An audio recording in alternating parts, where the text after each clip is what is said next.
Ahojte, zákazník nám priniesol tento dávkovací stroj, o ktorom veľa nevedel, pretože nemá k nemu návod, nevedel ako funguje. Tak nás požiadal, či by sme nevedeli s tým niečo urobiť.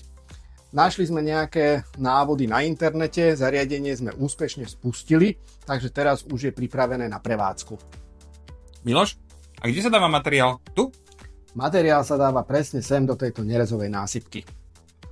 Môžeme si to aj otvoriť. A kde sa to ovláda? Ovládá sa to tu na tomto veľmi jednoduchom paneli s 3 displejmi. A kde to vyleze?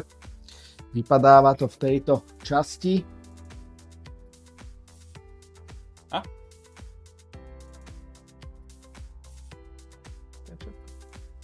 Dobre, ideme si to ukázať? Poďme. Takže tu si to môžeme otvoriť.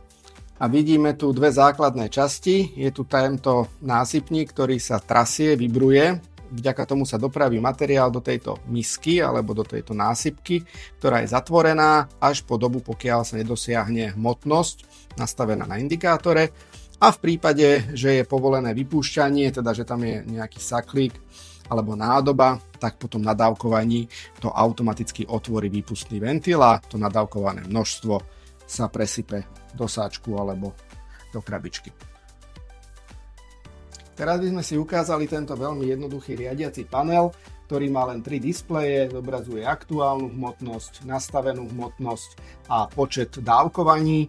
Nevýhoda tohto jednoduchého indikátora je v tom, že si nepamätá žiadne receptúry, to znamená, že je ideálne, keď sa stále dávkuje iba ten istý produkt, pretože tie jednotlivé nastavenia sú veľmi špecifické pre konkrétny dávkovaný produkt a nastavovať to pre rôzne produkty môže byť časovo náročné. Takže teraz si ukážeme, ako to funguje. Máme tu trocha kávových zrn, ktorých nasypeme do zásobníka. Teraz si to môžeme aj otvoriť.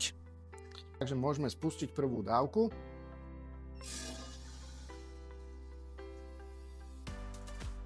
Je nadávkované a čaká sa na pokyn na vysypanie. Keď dáme pokyn na vysypanie, spustí sa následne hneď ďalšia dávka.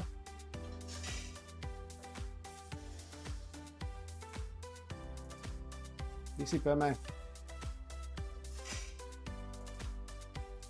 Takže toto ste videli celý proces dávkovania na tomto jednoduchom dávkovači. Podľa nášho názoru takéto zariadenie by sa mohlo predávať niekde v cene okolo 2000 eur. Ďakujeme za kávičku. Dovidenia.